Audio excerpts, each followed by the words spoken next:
welcome back to my channel, YouTube. Listen, I've had a lot of requests, a lot of DMs, so I wanted to just post a full video over here of how I make these French fries.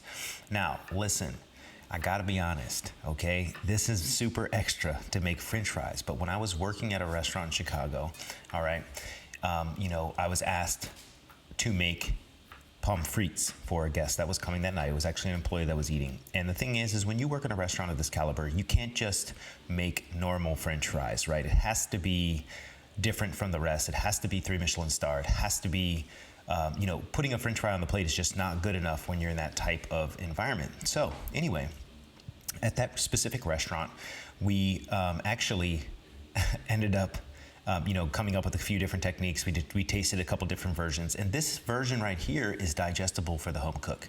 So enough of that, let's get into it. So you cut your batons, and then you want to get your weight. Now take that weight of the potatoes, and you want 1.5% of that is going to be salt. Then from there, if your potatoes weigh 600 grams, you're going to use 50% of that with water.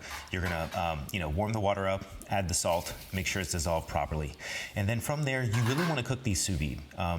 Now the advantage of cooking them sous vide is because what we realized is that you actually end up seasoning the inside of the potato. What's really important is if you get like French fries from any other place, they season the outside, and we were like, okay, how can we get seasoning on the inside? Now, of course, I have a Cryovac machine in my house, and I also have a sous vide machine, but I wanted to show that I could do this with a Ziploc bag and a pot of water. Now, I'm using a straw because this is for me and my children. So if you're cooking this for anybody else, I wouldn't suggest putting your mouth on anything ever.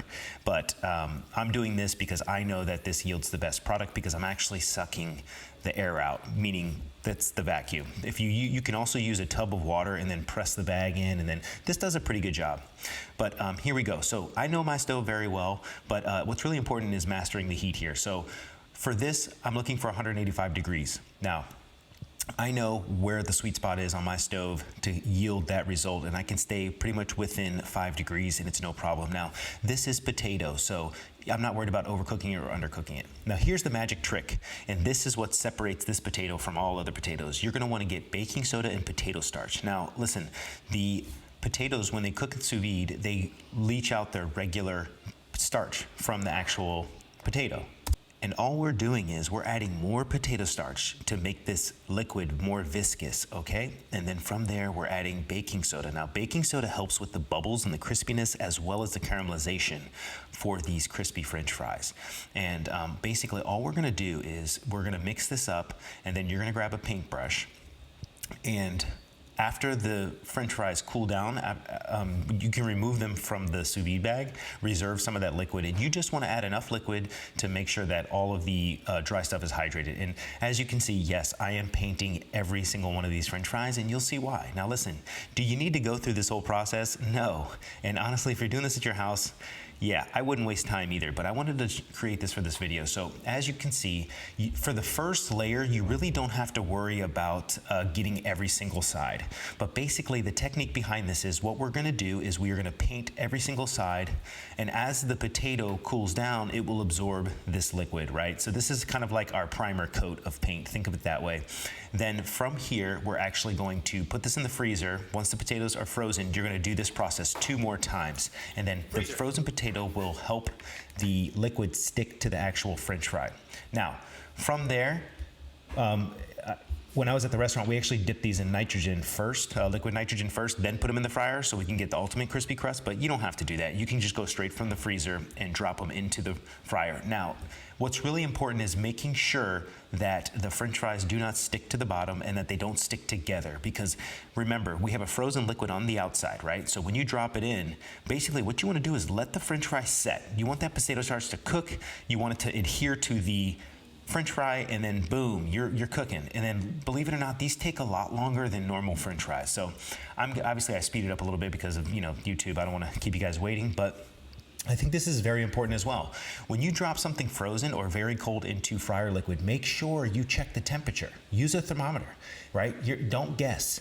And I think this is really important because if it's too low of a temperature, it's just gonna absorb the oil. if it's too high of a temperature, you're gonna get an inconsistent product. Now, the sweet spot for these potatoes are 385 Fahrenheit, okay?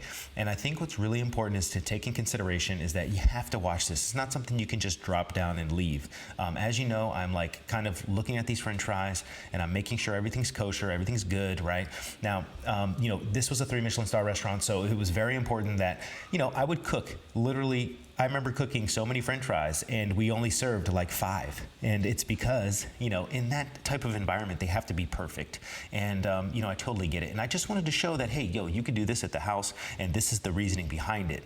Now, I haven't made these in years, but it was really fun. And I highly suggest it if you're like, you know, if you're an upcoming chef, if you're like, you know, just you know, an amateur chef or a home cook, you know, this is really cool because you'll never taste another French fry like this.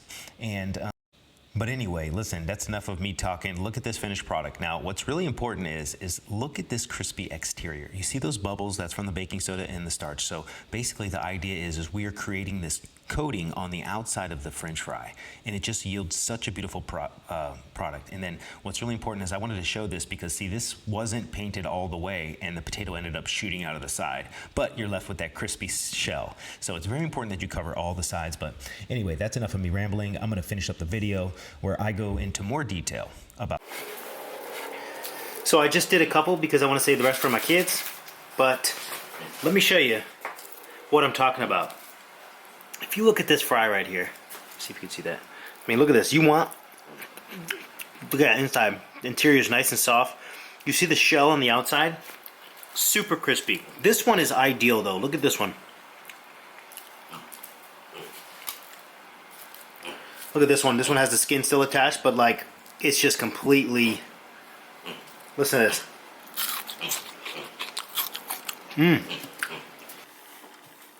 All right, I'm gonna do this on stainless because it just makes more sense. So,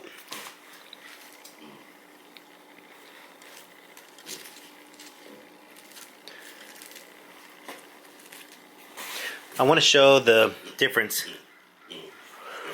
So basically, if you look at these ultra crispy French fries, look at this. You see the outside, the exterior, and then look at the inside. Even more fluffy and completely melts in your mouth. Now, listen, there's nothing wrong with a regular French fry. Now, this is just sous vide, and then from the sous vide bag, room temp, and then dropped in the fryer. But let me tell you something, the texture is nowhere near this one. Okay, like the exterior, when you put that potato starch baking soda on it, and you freeze it, yes, it is a liquid on the outside, but what you do is you just drop them in the fryer slowly, let it set real quick, and then I'm telling you, after it cooks and it gets crispy, and the inside is protected. And this is why you want to overcook the potatoes a touch. Not too much, just a touch. Because the inside is like delicious. Best French fries, hand down. Now, do you need to go through all that to make a French fry? No, not at all. And like, honestly, it's a fancy technique, but I'm telling you right now, if you haven't tasted them this way, it's worth it. At least try it once, because I'm telling you, you'll never taste a French fry ever again the same. And it's worth it.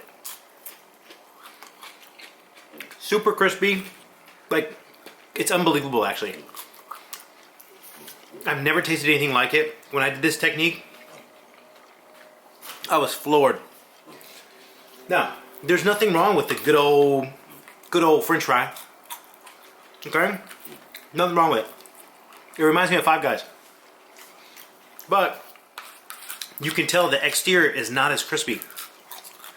It's not like, you know, it's not like jump out at your face crispy. This one though, finesse. Amazing. Look at this. You go to eat this French fry and you're like, okay, this is not a regular French fry.